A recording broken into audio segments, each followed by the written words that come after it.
સ્તુતિ સૂત્ર, સ્તવન શ્રી અજીતનાથ પરમાત્માને એક એક ગુણો સાથે અને શ્રી અજીતનાથ પરમાત્માને પણ સરસ ગુણો સાથે અહીંયા સ્તુતિ કરી રહ્યા છીએ. શ્રી નંદીસન મુનિના હૃદયમાં રમતા એ ભાવો, ઉછળતા એ ભાવો, એમને કોટી કોટી વંદના. ગઈકાલે 17 અને 18 ગાથા સુધી આપણે કર્યું.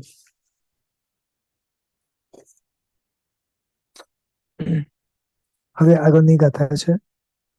3 ગાથા જોડે એ લોકો સ્તુતિ કરી રહ્યા છે. 19, 20 અને 21 નંબરની. વીણા ઓણય શિર રહી અંજલિ ઋષિ ગણ સંતુઅમ ધીમિયમ વિભુહા હિવ ધણવઈ નરવઈ તુઅમય અચ્યમ બહુસો. એટલી સરસ સરસ વાતો કરે છે આ એક એક શબ્દોની અંદર કે આ પ્રભુ કેવા છે અને હું કેવા પ્રભુને નમસ્કાર કરી રહ્યો છું કે વિનયપૂર્વક વીણા ઓળાયા ઋષિઓએ એટલે કે મહાપુરુષોએ જેમને શિર ઝુકાવ્યા છે. આજે અજ્ઞાની હોય એ વ્યક્તિ પોતાના સ્વાર્થ જેના થકી પૂરા થાય એના નમસ્કાર કરતા હોય છે. પરંતુ જે સમજુ હોય છે એ સામેવાળા વ્યક્તિને ઉપકારી માની, સામેવાળા વ્યક્તિને ગુણવાન માની એને વંદના કરતા હોય છે, એનો વિનય કરતા હોય છે. શ્રી નંદીશ્વર મુનિ મહારાજા કહી રહ્યા છે કે પરમાત્મા આપ કેવા છો કે દરેક વ્યક્તિ આપને વિનય કરે છે અને એમાં પણ ઋષિ મુનિઓ એટલે કે મહાપુરુષો જે પોતે ગુણવાન છે આ જગતની અંદર, જેને સામાન્ય લોકો પણ નમસ્કાર કરે છે. ઋષિ મુનિઓ જે હોય, સમણી ભગવંતો હોય, આખું જગત જેને નમતું હોય એ ઋષિ મુનિ તમને નમતા હોય તો પ્રભુ આપ કેવા હશો. વીણા ઓણય શિર રહી અંજલિ. ખાલી વિનયપૂર્વક શિર નથી ઝુકાવતા, આગળ લખે છે અંજલિ જોડીને રૂડી રીતે જેની સ્તુતિ કરી છે, એટલે કે હાથ જોડીને નમસ્કાર તો કરે છે, વિનય તો કરે છે, પણ આપની સરસ મજાની સ્તુતિ કરે છે. સર્વે વડીલોને એક વિનંતી છે કે જ્યારે પણ એવું લાગે કે આજે મારા મનના ભાવ ખૂબ ઉછળી રહ્યા છે, ત્યારે પોતાના હૃદયના ભાવો જે પ્રમાણે નીકળતા હોય ને એ ભાવધારામાં એક સરસ મજાની સ્તુતિ બનાવવાનો પ્રયાસ કરજો. કારણ કે આપણા હૃદયમાંથી જે ભાવો પ્રગટ થશે અને ઈ સ્તુતિ જયારે આપણે બોલશું ને ત્યારે આપણા ભાવ ખરેખર ખૂબ ઉછળશે. આપણી સ્તુતિ આપણા અહંકારનું કારણ બને એ રીતે નથી બોલવાનું, પરંતુ આપણી સ્તુતિ આપણા ભાવ વૃદ્ધિનું કારણ બને એ રીતે બોલવાની છે. એટલે એક પ્રયાસ કરજો, શક્ય છે. આપણે દરેક ધારીએ તો સ્તુતિ બોલી શકીએ છીએ, સ્તુતિ બનાવી શકીએ છીએ. એટલે અહીંયા પણ એમ કે છે કે મોટા મોટા ઋષિ મુનિઓ જેને જોઈને વિનય કરે છે, જેને જોઈને પોતાના શિર નમાવે છે, જેને જોઈને અંજલિ કરીને પ્રણામ કરે છે અને જેને જોઈને સરસ મજાની સ્તુતિઓ કરે છે, એવા શ્રી અજીતનાથ પરમાત્માને હું પણ આદરપૂર્વક પ્રણામ કરું છું, નમસ્કાર કરું છું. જેને આ બધા નમતા હોય તો મારે તો નમવું જ જોઈએ ને, રાઈટ? વિનય નામનો ગુણ શું આપી શકે છે? તો એનો જવાબ એક જ છે.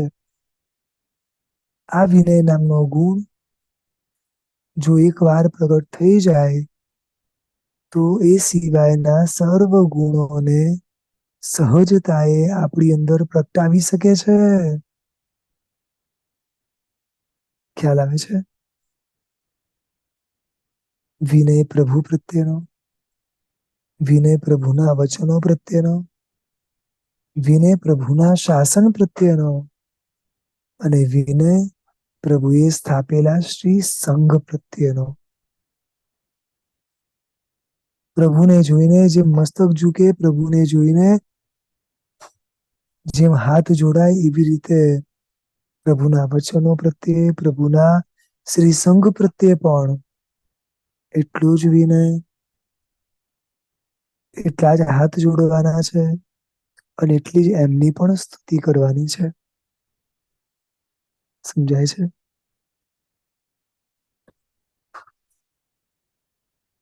સરસ મજાની એક સ્તુતિઓ સાંભળી હતી, જેમાં પ્રભુના વચનોને વંદના કરે છે. પ્રભુ તો વંદનીય છે, પ્રભુ તો પૂજનીય છે, પરંતુ પ્રભુના વચનો પણ એટલા જ વંદનીય અને પૂજનીય છે. એના છેલ્લા શબ્દો મને યાદ છે. જીન કથિત સમ્યક જ્ઞાનને, પ્રભુએ જે કીધું છે ને એ જ્ઞાન, જીન કથિત સમ્યક જ્ઞાનને મુજ વંદના, મુજ વંદના. બસ એ જે અહીંયા બતાડી રહ્યા છે, જે નંદીશ્વર મુનિ કરી રહ્યા છે, એ આપણે પણ કરવાનું છે. પહેલો રેફરન્સ આપ્યો ઋષિ મુનિઓનો. હવે આગળ રેફરન્સ આપે છે કોનો?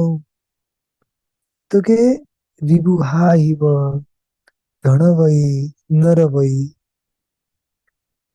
વિભૂત એટલે દેવ અને એના અધિપતિ એટલે ઇન્દ્ર. બરોબર? કે ઋષિ મુનિ તો નમસ્કાર કરે છે, પણ આટલા મોટા મોટા ઇન્દ્રો પણ જેને નમસ્કાર કરે છે. હવે એક ઇન્દ્ર, એની અંડરમાં કેટલા બધા દેવો હોય? આટલા બધા દેવતાઓ જેને નમસ્કાર કરતા હોય, એવો ઇન્દ્ર પ્રભુ તમને નમસ્કાર કરે છે. આગળ વધીને કે છે કે ધણવઈ. ધણવઈ એટલે ધનપતિ, સંપત્તિના માલિક. કુબેર. બરોબર ને? આમ જોવા જઈએ તો અત્યારે બાહ્ય જગતની અંદર એને જ નમસ્કાર કરાય છે, રાઈટ? જેની પાસે સંપત્તિ હોય એને નમસ્કાર કરે. અહીંયા એમ કે છે કે એ કુબેરો પણ કોને નમસ્કાર કરે છે? પ્રભુ આપને નમસ્કાર કરે છે. તમે સમજો, આપણે જયારે એક વાર પ્રભુને નમસ્કાર કરીએ ને, ત્યારે આપણને કેટલું આમ અંદરથી પ્રાઉડ ફીલ થવું છે કે હું કોને નમસ્કાર કરું છું. આવા વ્યક્તિઓએ જેને નમસ્કાર કર્યો છે, એને નમસ્કાર કરવાનો લાભ મને મળી રહ્યો છે. પ્રભુએ મને બુદ્ધિ જગાડી, પ્રભુએ મને આ પાંચે ઇન્દ્રિય આપી, પ્રભુને ઓળખી શક્યો, એના વચનોને ઓળખી શક્યો, ત્યારે જઈને એને નમસ્કાર કરી શક્યો. ઇન્દ્રજીને નમસ્કાર કરે, કુબેર વગેરેજીને નમસ્કાર કરે. આગળ વધીને કે છે નરવઈ, નરનો પતિ એટલે ચક્રવર્તી. લો, ચક્રવર્તી 32,000 રાજાઓ જેને નમસ્કાર કરે. સમજાયું? 96 કરોડ નું સૈન્ય જેના ઈશારે ચાલે. 96 કરોડ ગામોના દરેક વ્યક્તિઓ જેની આજ્ઞા શિરો માન્ય કરે. 16,000 અધિષ્ઠિત દેવો જેમની સામે હાજરા હજુર ઉભા હોય. જી આવી રીતે હાથ જોડી બોલો, શું આદેશ છે? આવા ચક્રવર્તી જેને નમસ્કાર કરે છે, એને નમસ્કાર કરવાનો લાભ કોને મળી રહ્યો છે? મને મળી રહ્યો છે. આપણે કોઈક જગ્યાએ ગયા હોઈએ અને ત્યાં આગળ કોઈ એમ કે આ પરમાત્માની જે પ્રતિમા છે ને, એ સાક્ષાત આ વ્યક્તિઓએ પૂજા કરેલી છે. કુમારપાળ મહારાજાએ આ પ્રતિમાને પૂજેલી છે. આ વ્યક્તિએ આ પ્રતિમાને પૂજેલી છે, રાવણે આ પ્રતિમાને બનાવેલી છે, આને આ પ્રતિમાને કરેલી છે. તો એ જેમ જેમ મહાપુરુષોના નામ સાંભળીએ કે યાર આવા આવા મહાપુરુષોએ જે પરમાત્માની ભક્તિ કરી હોય, આવા આવા મહાપુરુષોએ જે પરમાત્માની પ્રતિષ્ઠા કરી હોય, આવા આવા મહાપુરુષોએ જે તીર્થના જે પરમાત્માના સંઘ કાઢ્યા હોય, એ પરમાત્માના દર્શન મને કરવા મળે છે. કેટલો પુણ્યશાળી છે, રાઈટ?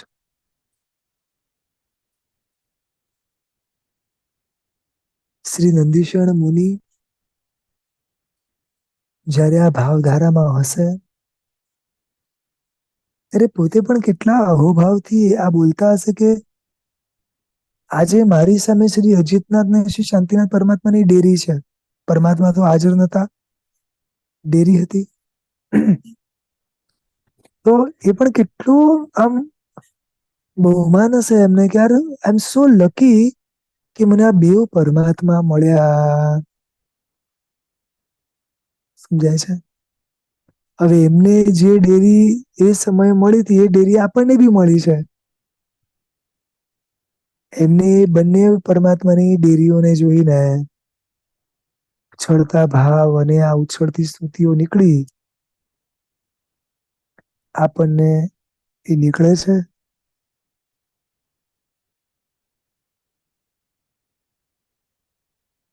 અઘરું છે. આપણે તો કોપી પણ નથી કરી શકતા, સિરિયસલી.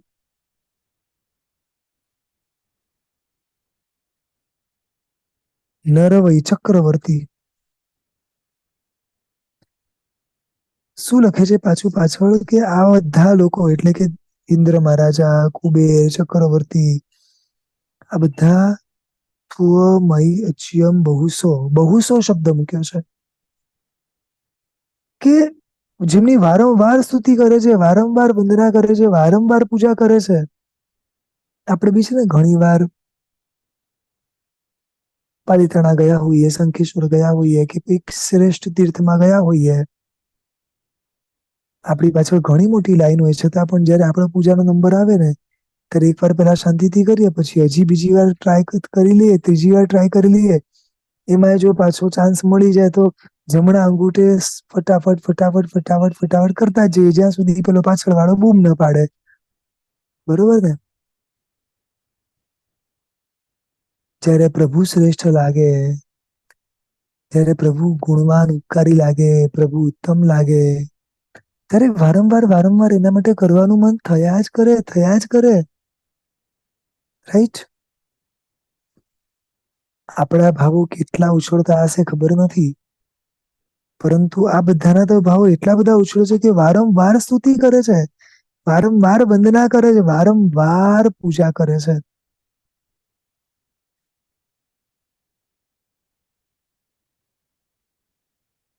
આગળ વધીને કે છે ઐરુગય સરય દિવાયર સમહ્ય સપભમ દવસા.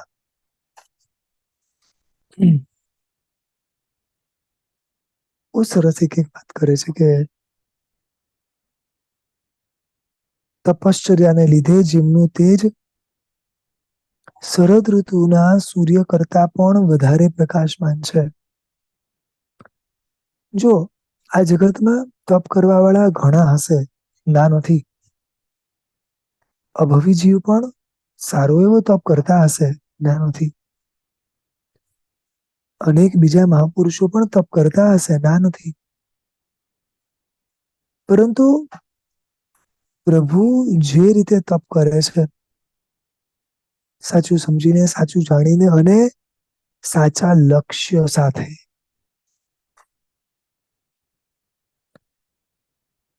આવો તપ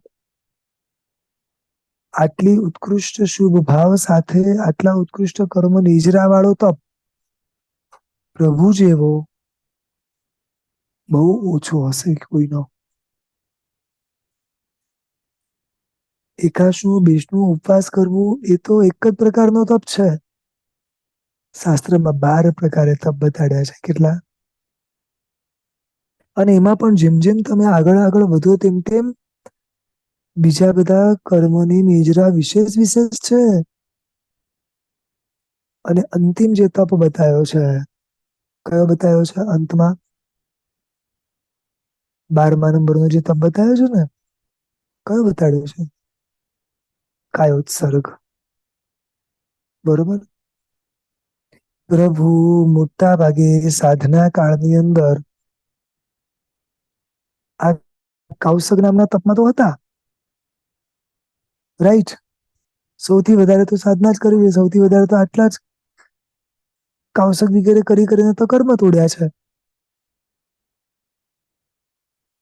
એટલે પ્રભુએ લગભગ દરેકે દરેક તપ યથાયોગ્ય રીતે કર્યા છે, પણ એમાંથી આ કૌશક તો જબરદસ્ત કર્યો છે. ગમે તેવા અનુકૂળ કે પ્રતિકૂળ સંયોગોમાં પોતાની જ્યાં સુધી ઈચ્છા ના થાય ત્યાં સુધી એમણે કૌશક પાડ્યો નથી. બહારના નિમિત્તોના કારણે ક્યારેય કૌશક પાડ્યો નથી. પોતાને લાગે વિહાર કરવા યોગ્ય છે, પોતાને લાગે કે જવા યોગ્ય છે, જે યોગ્ય લાગે તો ત્યારે પોતે કૌશક પાડે, પતી ગયું. સમજાય છે? એટલે અહીંયા જે કહેવા માંગે છે ને, એ સૂર્ય કરતા પણ અધિક પ્રકાશમાન છે તમારા તપનું તેજ. તો હોય જ ને, કારણ કે આવો તપ કરવાની ક્ષમતા કોઈ પાસે નથી. દેવોના મિનિમમ 10,000 વર્ષના આયુષ્યમાં પણ એ ઉત્કૃષ્ટમાં ઉત્કૃષ્ટ 33 સાગરોપમના આયુષ્યમાં પણ પ્રભુ જેવો તપ કરવાની ક્ષમતા કોઈનામાં નથી. એટલે પ્રભુ જેવું તેજ કોઈનામાં નથી. સમજાય છે? ઐરુગય સરય દિવાયર સમહ્ય સપ્પભમ તપસા. તપ. અને અંતિમ લાઈન બતાડે છે એની અંદર, ગયણમ ગણ વિયરણ સમૂહ્ય ચારણ વંદ્યમ શિરસા. શું વાત કરે છે? આકાશ માર્ગે ફરતા ફરતા એકઠા થયેલા એવા ઝંખાચારણ, વિદ્યાચારણ આદિ મુનિઓએ જેમને શીશ ઝુકાવીને વંદન કર્યું છે. લો આ પાછું નવું એડ કર્યું. ઋષિ મુનિઓ આવી ગયા, ઇન્દ્ર મહારાજ આવી ગયા, કુબેર આવી ગયા, ચક્રવર્તીઓ આવી ગયા, સમજાય છે? એક એક આવી ગયા. અને છેલ્લે જંઘાચારણ અને વિદ્યાચારણ આદિ મુનિ. આ મુનિ એટલે કેવા કે જેની પાસે પોતાના સંયમના પ્રભાવે, પોતાના તપ આદિના પ્રભાવે સહજતાએ ઘણી બધી વિદ્યાઓ, શક્તિઓ મળી હોય, જેના કારણે એ લોકો આકાશ માર્ગે ઉડીને ગમે તે જગ્યાએ જઈ શકે, ગમે ત્યાં જઈને સાધનાઓ કરી શકે. પૂર્વના કાળમાં આવા મુનિઓ હતા. આજે પણ મહાવિદ્ય વગેરે ક્ષેત્રની અંદર આ મુનિઓ છે. સમજાય છે? તેમ કે છે કે ઘણી વાર આકાશ માર્ગે ફરતા ફરતા આમ આકાશ માર્ગે જતા હોય અને ક્યાંક હજુ પરમાત્મા દેખાઈ જાય, વંદના કરે. ફરી રિપીટ કરું છું. કોઈ દેવ આકાશમાંથી જઈ રહ્યો છે, તો પણ જેમ પરમાત્માને વંદના કરે છે, તો એવી રીતે કોઈ મુનિ છે જે જંઘાચરણ કે વિદ્યાચરણ આદિ લબ્ધિઓ વાળા છે, અને અગર રસ્તા પરથી પસાર થતા હોય કોઈ આકાશ માર્ગેથી ને ત્યાં આગળ નીચે કોઈ વિશિષ્ટ પ્રભાવશાળી પરમાત્માની પ્રતિમા દેખાય, તો તરત જ પોતે નીચે ઉતરે, એ પરમાત્માને વંદના કરે. તેમ કે છે કે જંગાચરણ વિદ્યાચરણ મુનિઓ અગર રસ્તા પરથી પસાર થતા હોય ને જો અજીતનાથ પરમાત્મા ત્યાં સમોસામાં દેશના આપતા હોય, તો આ લોકો નીચે ઉતરે, એમને પણ વંદના કરે. સમજાય છે? કે જંઘાચરણ આદિ મુનિઓ વડે આપ વંદાયેલા છો. આપ નમસ્કાર કરાયેલા છો. બીજી બે ગાથા આની સાથે કન્ટિન્યુ જોડીને જ અહીંયા અર્થ છે આખો. એટલે આગળની જે 20મા નંબરની ગાથા છે એ હું જોડે લઈ રહ્યો છું. અસુર ગરુડ પરિવંદિયમ કિન્નરો રગનમમ સિયમ દેવ કોડી સય સંથુઅમ સમણ સંઘ પરિવંદિયમ. જો હવે આગળ શું કે છે? આ બધા તો ચલો આવી ગયા, ઇન્દ્ર આવી ગયા, બધા આવી ગયા. હજી આગળ કે છે કે અસુર કુમાર, સુવર્ણ કુમાર, કિન્નર અને નાગકુમાર આ બધા જુદા જુદા પ્રકારના દેવો છે. મુખ્ય ભવનપતિ વગેરે દેવો છે. તો કે આ બધા દેવતાઓએ પણ જેમને સારી રીતે નમસ્કાર કર્યા છે. એટલા બધા રેફરન્સ આપી રહ્યા છે આપણા ભાવોને વધારવા માટે, આપણને પ્રભુ પ્રત્યે અહોભાવ થાય, બહુમાન ભાવ થાય એના માટે કેટલા કેટલા પ્રયાસ થઈ રહ્યા છે કે તમે જેને જેને જગતમાં શ્રેષ્ઠ માનતા હો એ દરેકે દરેક વ્યક્તિ શ્રી અજીતનાથ પરમાત્માને, શ્રી અનંતા તીર્થંકરોને વંદના કરે છે. એટલે જે અરિયંતો છે, જે સિદ્ધો છે, એ કોઈ સામાન્ય વ્યક્તિ નથી. તમે કંઈક બોલો પણ કોઈક સાંભળે એના માટે પણ તો પુણ્ય જોઈએ ને.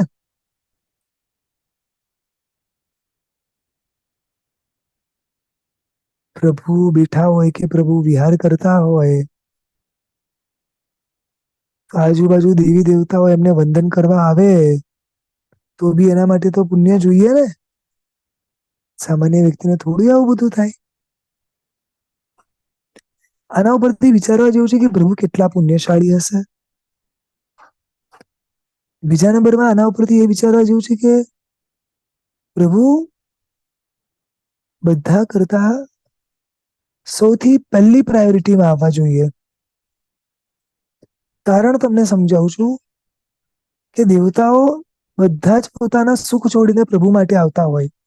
જો દેવતા માટે પ્રાયોરિટી પરમાત્મા છે, ચક્રવર્તીઓ માટે પ્રાયોરિટી પરમાત્મા છે, જંગાચરણ વગેરે મુનિઓ રસ્તામાંથી જતા હોય ને પોતાનું એ કાર્ય સ્ટોપ કરીને પણ એ વંદન કરતા હોય.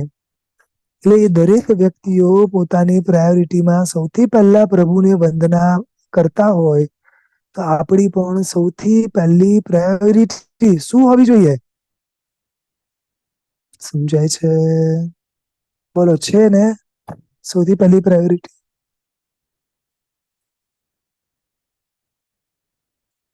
સુખ આવે ને ત્યારે સૌથી પહેલી પ્રાયોરિટી બરોબર છે.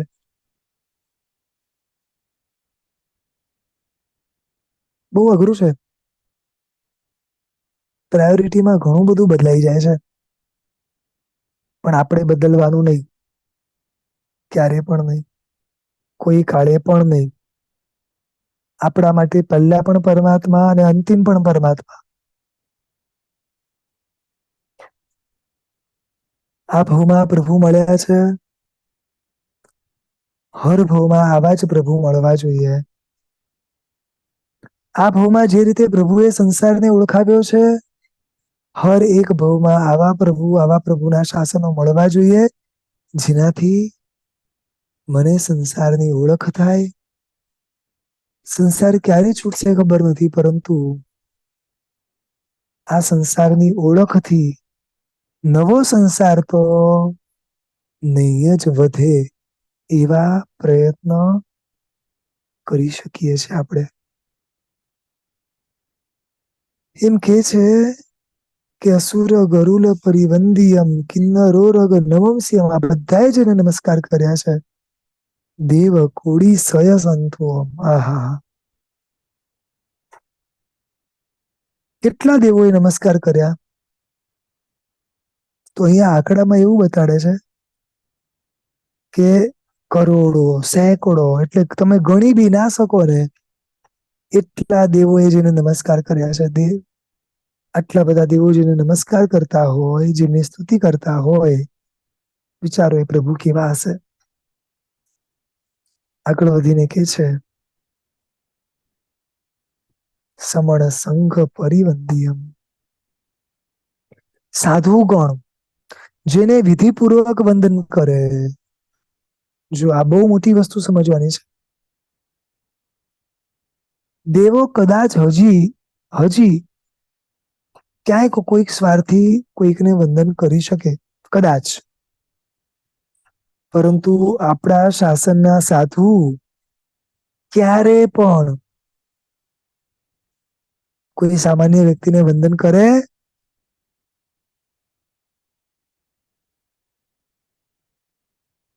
જે વ્યક્તિ પોતે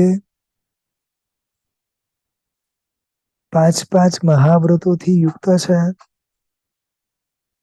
5 આચારનું સતત પાલન કરી રહ્યા છે,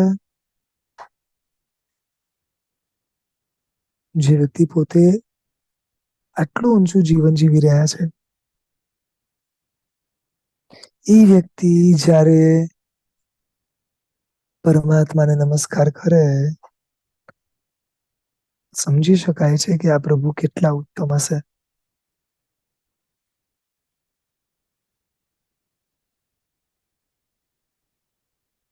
એમને પ્રભુ કેવા ગુણવાન લાગ્યા હશે, એમ વિચારો. જે વ્યક્તિ પોતે ગુણવાન હોય અને એ બીજાને નમસ્કાર કરે એટલે પોતાના કરતા સામેવાળો કેટલો વધારે ગુણવાન હશે. આપણા શ્રમણ અને શમણી ભગવાન તો જેની ખરેખર કલ્પના બી ન કરી શકે એટલા બધા ગુણો પડ્યા છે એમની અંદર, રાઈટ?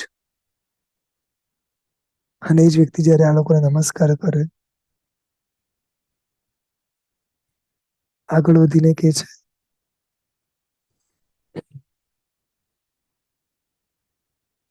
સમણ સંઘ પરિવંદ્યમ. સમસ્ત સંઘ એટલે સાધુની તો વાત છે, પણ એ સિવાય બી બધા જ એને નમસ્કાર કરે છે. અને હવે જે આગળ વધીને વાત કરે છે, ત્યાં પરમાત્મા એવા છે,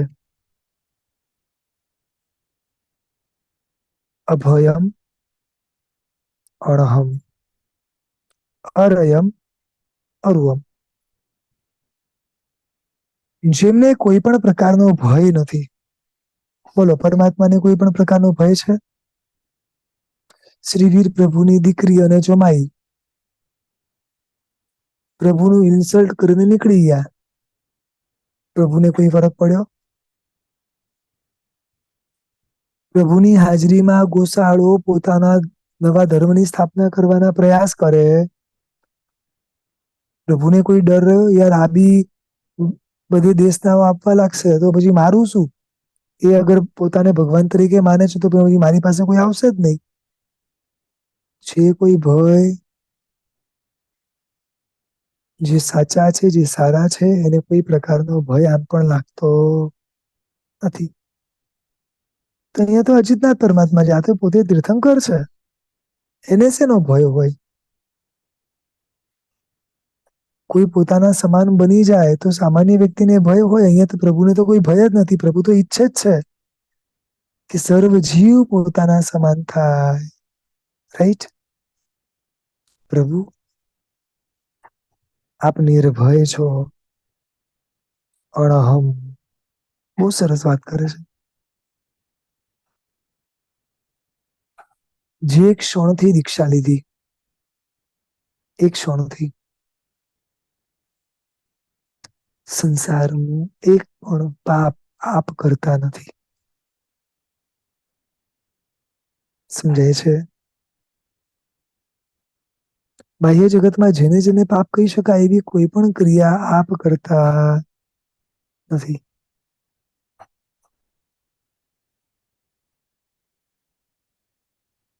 કોઈને નુકસાન પહોંચે એવો કોઈ વ્યવહાર આપ કરતા નથી.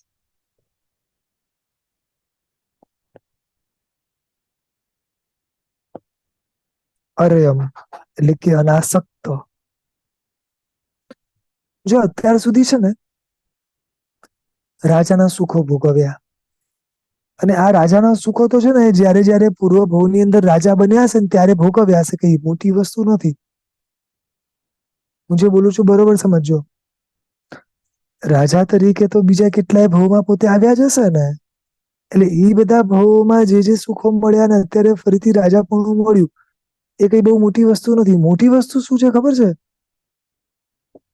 તીર્થંકરની સમૃદ્ધિ મેળવવી અને તીર્થંકરની સમૃદ્ધિ ભોગવવી. ખ્યાલ આવે છે?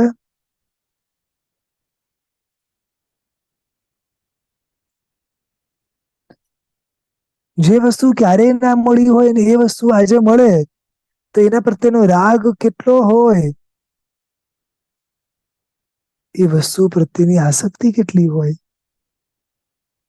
આમ પોતાને ચાલવા માટે દેવતાઓ કમળોની રચના કરે, રાજા તરીકે જન્મે કે દેવતા તરીકે જન્મે તો કોઈ આવું કરવાનું છે? આપણા જેવાને તો આવું બધું જોઈને એટલો બધો રાગ થઈ જાય, એટલી બધી ખુશી થાય. અને એ જ વસ્તુ વારંવાર મેળવવાનું, ભોગવવાનું મન થાય. ઈ પુણ્ય ક્યારે આપણું ઘટે નહીં. મનોમન આવી ઈચ્છાઓ થાય. થાય કે નહીં? પ્રભુને કોઈ ફરક ના પડે સમવસ્ત્ર છે કે નહીં, સોનાનું છે, રત્નનું છે, ચાંદીનું છે. આપણે બધા જોઈ જોઈને ઇમ્પ્રેસ થઈ જઈએ.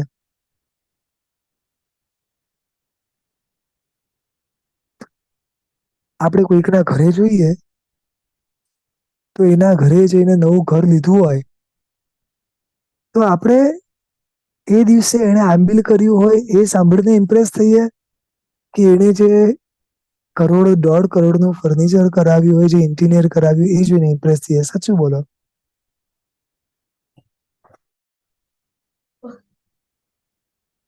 સમજાય છે? આપણું મન ક્યાં દોડી રહ્યું છે વિચાર કરો.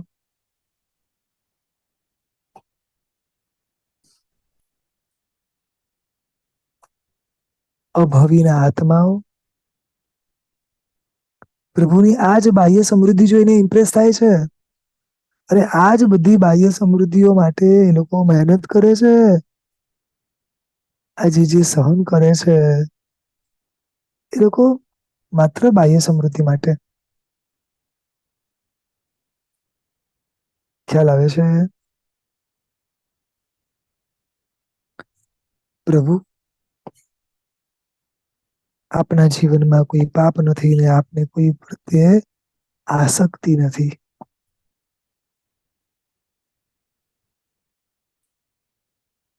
આગળ વધીને કહે છે, અરુયમ આપને કોઈ રોગ નથી, એક પણ રોગ નથી. બોલો,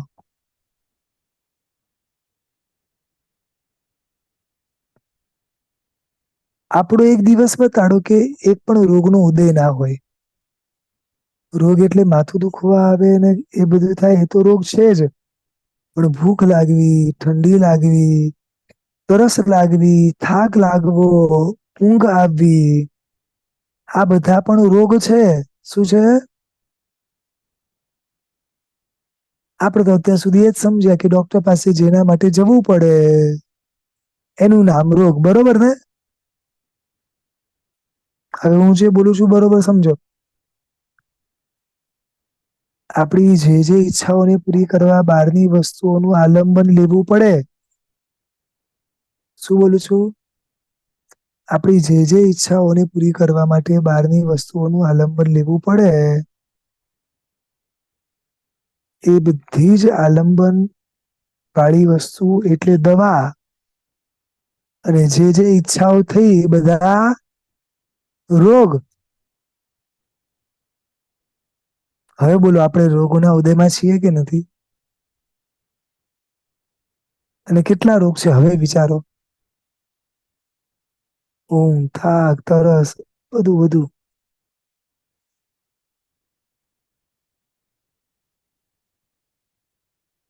અહીંયા પરમાત્માને તો કોઈ રોગ નથી. નિરોગી છો, શરીર જ નથી. આ બધા રોગનું મૂળ કારણ તો શરીર છે. શરીર છે એટલે રોગ છે, શરીર નથી તો રોગ જ નથી. શરીરનો સ્વભાવ છે સડવાનું, શરીરનો સ્વભાવ છે દુઃખ આપવાનું, થાક શરીરને લાગે છે, ઊંઘ શરીરને આવે છે, ભૂખ શરીરને લાગે છે, તરસ શરીરને લાગે છે. રાઈટ? શરીર જ ના હોય, કેટલા રોગો બધા ઝીરો થઈ ગયા. આત્માને તો કોઈ રોગ છે જ નહીં, આત્મા તો ગુણવાન છે. એટલે અહીંયા કે છે કે પરમાત્મા આપ કેવા છો?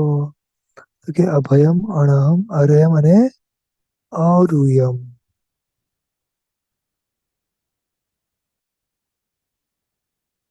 કોઈનાથી પરાભવ નહીં પામેલા એવા હે શ્રી અચિતનાથ પરમાત્મા, આપને હું નમસ્કાર કરું છું. અજ્યમ અજ્યમ પયો પ્રણમે. હું આપને નમસ્કાર કરું છું, પ્રણામ કરું છું.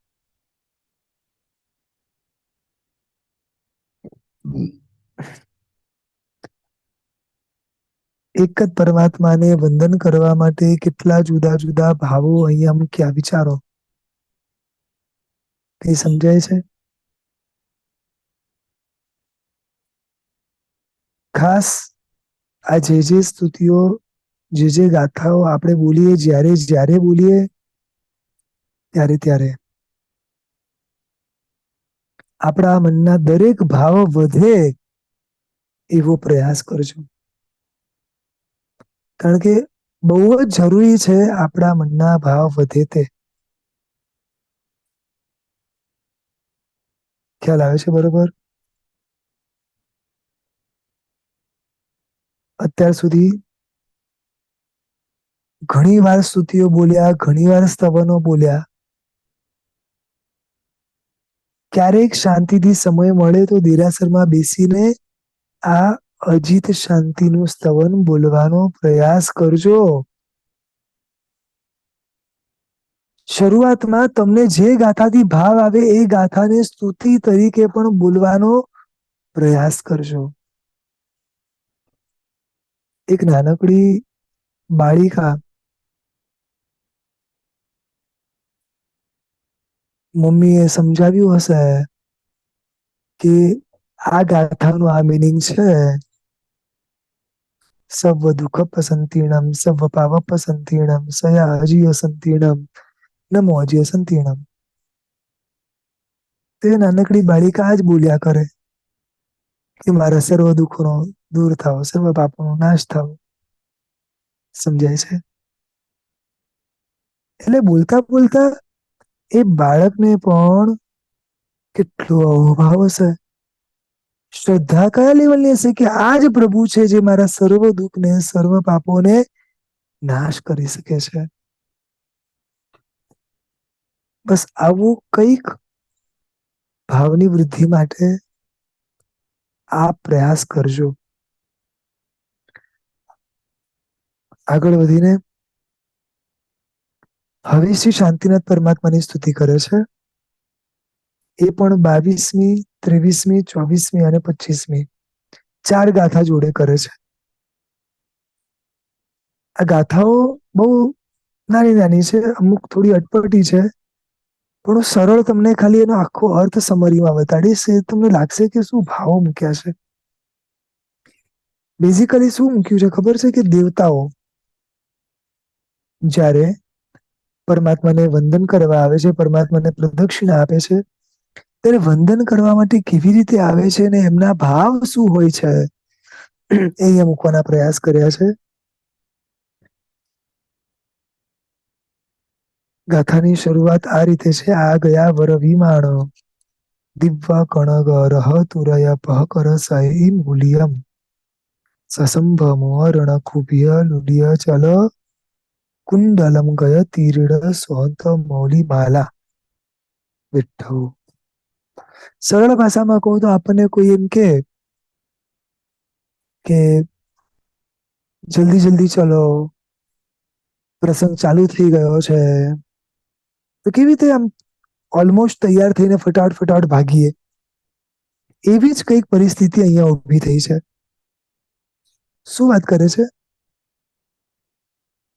કે બધા દેવી દેવતાઓને પરમાત્માને વંદન કરવું છે, પરમાત્માને ભક્તિ કરવી છે, તો એના માટે બધા દેવતાઓ જલ્દી જલ્દી આકાશમાંથી નીચે ઉતરે છે. અને આમ ફટાફટ ફટાફટ ઉતરતા હોય ને એટલે આમ તેમ આમ ડોલતા, હવે આમ હલે એટલે કાનના કુંડલો પણ હલવાના છે. કુંડલમ કયા બાજુ બંધ, અને મસ્તક ઉપર જે મુકટો વડે શોભી રહ્યા છે, અને પાછા એકલા નથી આવતા, આખા પરિવાર સાથે આવે છે. અને આ પરિવાર સાથે જયારે એ આવે છે, અને ત્યારે જે એમના ભાવો છે, એમ લખ્યું છે, આયર ભૂષિય સંભોમ પિંડીય. બહુ સરસ એક છે કે આ જે દેવી દેવતાઓ પરમાત્મા પાસે આવે છે, ત્યારે એવી ભાવનાથી કીધું કે પરમાત્માને સન્માન કરવાની ભાવનાથી આવે છે. અને એક જ સાથે જાણે આમ ભેગા થઈને સંપૂર્ણ પરિવાર સહિત જ્યારે આવે, બધા આનંદપૂર્વક આવતા હોય છે, આશ્ચર્ય સાથે આવતા હોય છે, અને જે આભૂષણો પહેરીને આવે છે ને, કોને મળવા જવાનું છે? તો કે પરમાત્માને. એમ લખે છે કે ઉત્તમ કંચન રયણ પરવીય, ઉત્તમ સુવર્ણ અને રત્ન, આ બધાથી ચકચકિત છે આભૂષણો, જેના એવા આભૂષણોથી જે સુશોભિત છે, એવા પરમાત્માને ગાય સમૂણય ભક્તિ વસાગય પંચલિ પેશી શીસ પડામાં, ભક્તિપૂર્વક શીશ નમાવીને, મસ્તક પર અંજલિ રાખીને પ્રણામ કર્યા છે જેમણે, એવા સુર અસુર વગેરે બધા સાથે જીનેશ્વરને વંદન કરે છે. જો આખી આ ગાથાની સમરી એવી છે કે દેવતાઓ જયારે પરમાત્માને વંદન કરવા આવે છે, ત્યારે કેટલા ઉછળતા ભાવે આવે છે, કેવા કેવા ઉત્તમ વસ્ત્ર, ઉત્તમ આભૂરણો વગેરે પહેરીને આવે છે, અને પછી પરમાત્માને વંદના કરે છે. હવે શું કરે છે? તો એની પછીની ગાથામાં બતાવ્યું પાછું, વંદી ઉણ થો ઉણ તો જીણમ એ ગુણમેવય પુણો પયાહીણમ. શું કે છે કે પરમાત્માને બધાએ વંદના કરી, પરમાત્માની સ્તવના કરી, વંદીઓણ એટલે વંદના કરી, થોણ એટલે સ્તુતિ કરી. આ બધું કર્યા પછી શું કર્યું? તો કે તિગુણો મેવય પણાહીણમ, 3 વાર પરમાત્માને પ્રદક્ષિણા આપી. જો પ્રદક્ષિણાનું બહુ મહત્વ છે. આ લોકો પણ બધા પરમાત્માને પ્રદક્ષિણા આપે છે. અને ત્યારબાદ જાણે આમ બહુ જ મોટો લાભ મળી ગયો હોય ને, એવા આનંદથી ખુશી થયેલા તે પમુયા સભવના એમ તો ગયા, એકદમ ખુશ થતા થતા બધા પોતપોતાના ભવનોમાં ગયા. આવ્યા ઉછળતા ભાવે, આવ્યા ઉત્તમ રીતે સજી ધજીને, આવ્યા ઉત્તમ હાર આભૂષણો વગેરે પહેરીને આવે છે, વંદના કરે છે, સ્તુતિ કરે છે, અને પ્રદક્ષિણા આપીને ખૂબ ખુશ થઈને, સંતોષ પામીને આજનો મારો દિવસ સફળ થયો. એક સરસ મજાની પંક્તિ મેં સાંભળી હતી, આજે મનોરથે મારો ફળિયો, કે આજે ખરેખર મારી મનની ઈચ્છાઓ પૂરી થઈ છે. આજે મને પ્રભુ મળ્યા છે. પ્રભુના દર્શન મળવા, પ્રભુનું સાનિધ્ય મળવું, અનહદ પુણ્યના ઉદયો જાગે ને ત્યારે આ બધું મળે. અહીંયા લખે છે આગળ, તમ મહામુનિ વહમ પીપંજલિ રાગ દોષ ભય મોહ વજ્યમ. સરસ મજાની વાત કરે છે કે પાછા પરમાત્મા કેવા છે અને કોણ એને નમસ્કાર કરે છે? તો કે છે રાગ દ્વેષ જેમણે જીતી લીધા છે, રાગ દ્વેષ ભય અને મોહથી જે વર્જિત છે, ન રાગ છે, ન દ્વેષ છે, ન મોહ છે, ન મોહ છે, કશું જ નથી. દેવ દાનવ નરિંદવંતિયમ, દેવ દાનવ અને મનુષ્યોના ઇન્દ્રો વડે જે વંદાયેલા છે એવા ઉત્તમ મહાન તપવાળા શ્રી શાંતિનાથ પરમાત્માને હું પણ નમસ્કાર કરું છું. તમને ને મને પરમાત્માને વંદન કરતા આ શુભ ભાવ જાગે, એના માટેનો આ એક પ્રયાસ છે ને શ્રી નંદીશણ મુનિનો. દરેક જુદા જુદા એંગલથી આપણને બતાડે છે કે યાર તમે કોને નમસ્કાર કરો છો.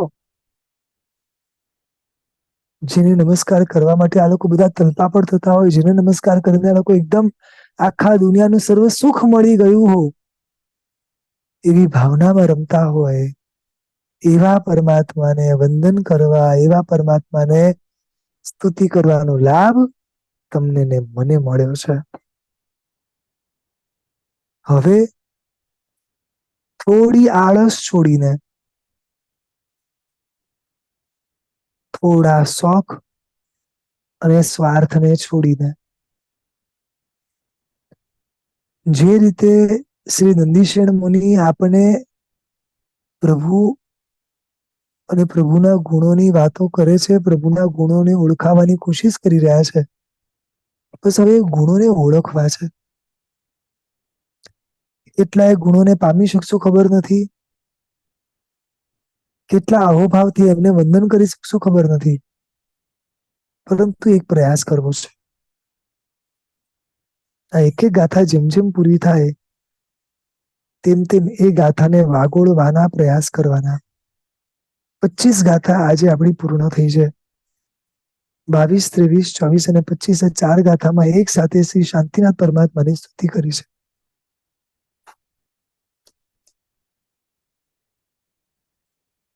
એક જગ્યાએ બહુ સરસ વાત લખી હતી કે પ્રભુની જેને ઓળખ જ ના હોય ને એ પ્રભુને વંદન ના કરે કે અહોભાવ ન કરે એ સમજી શકાય છે. પરંતુ જેને પ્રભુની ઓળખ મળી જાય છતાં એ પ્રમાદ કરે તો એમ કહેવાય કે એના હાથમાં ચિંતામણી રત્ન છે, છતાં એ ગરીબ છે. કર્મ તોડવાનું ઉત્કૃષ્ટમાં ઉત્કૃષ્ટ સાધન પરમાત્માની ભક્તિ છે.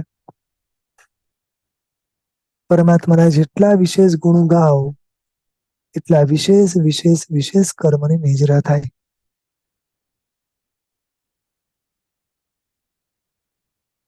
ભક્તના હૃદયમાં જ્યારે પ્રભુ પ્રત્યેનો અહોભાવ રમે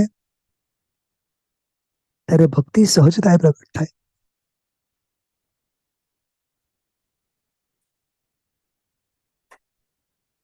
એક શ્રવણ ભગવંતે બહુ સરસ વાત કરી હતી કે ભૂતકાળમાં બનેલા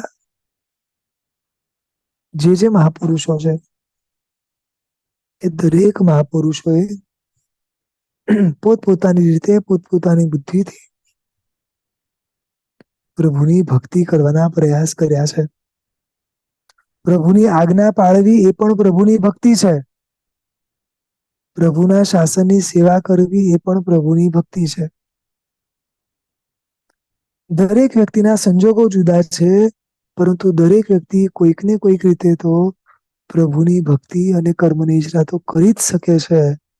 હવે આટલું સરસ શાસન મળ્યું, આટલું સરસ શાસન ઓળખાયું અને શ્રી નંદીશણ મુનિ દ્વારા આટલા સરસ એક ભાવોની સ્પર્શના થઈ. તો હવે તો આપણે વધુમાં વધુ ભક્તિ કરવી જોઈએ. સમજાય છે? જેમ દ્રવ્ય ના હોય તો ભાવથી ભક્તિ કરો, પણ દ્રવ્ય હાથમાં હોય તો દ્રવ્યના આલંબને ઉત્કૃષ્ટ ભાવથી ભક્તિ કરો. બસ એવી રીતે સમજણ ના હોય તો લોકો પ્રણામ કરતા હોય એ રીતે પ્રણામ કરી લેવાના, પરંતુ સમજણ પામ્યા પછી ખૂબ ઉછળતા ભાવે પ્રણામ કરવાના. એક એક પંક્તિમાં જે સ્ટેટમેન્ટ મૂક્યા છે, ઇક્કો વિનમુક્કારો જીણવર વસ સબદ્ધ માણસ સંસાર સાગર આવો તારે નરમ બનારી ભા. શું તાકાત છે આની! એક કરેલો અહોભાવથી નમસ્કાર આખા સંસાર સાગરથી પાર ઉતારવા માટે સમર્થ છે.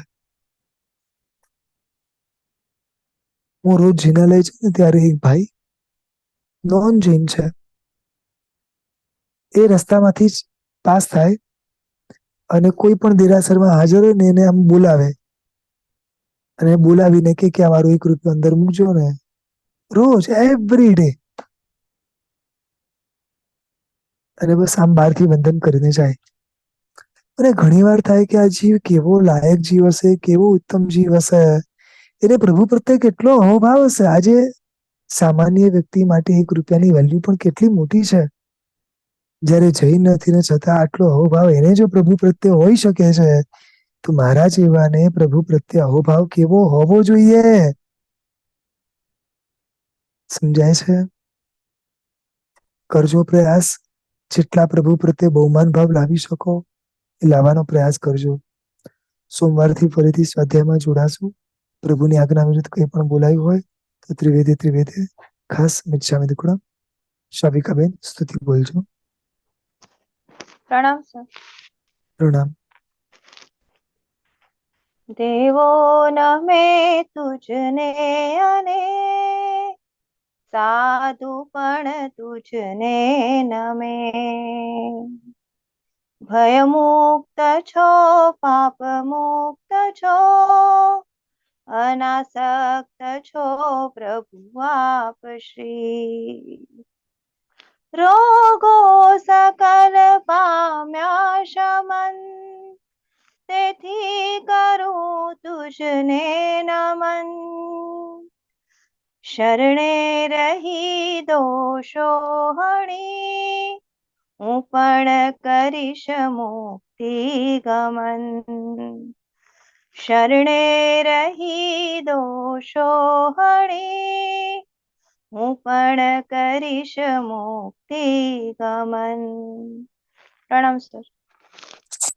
પ્રણામ. ખૂબ જ સુંદર. પ્રણામ સર્વેશા. તમારે જો ખૂબ ખૂબ શુભ ભાવ મારે જો.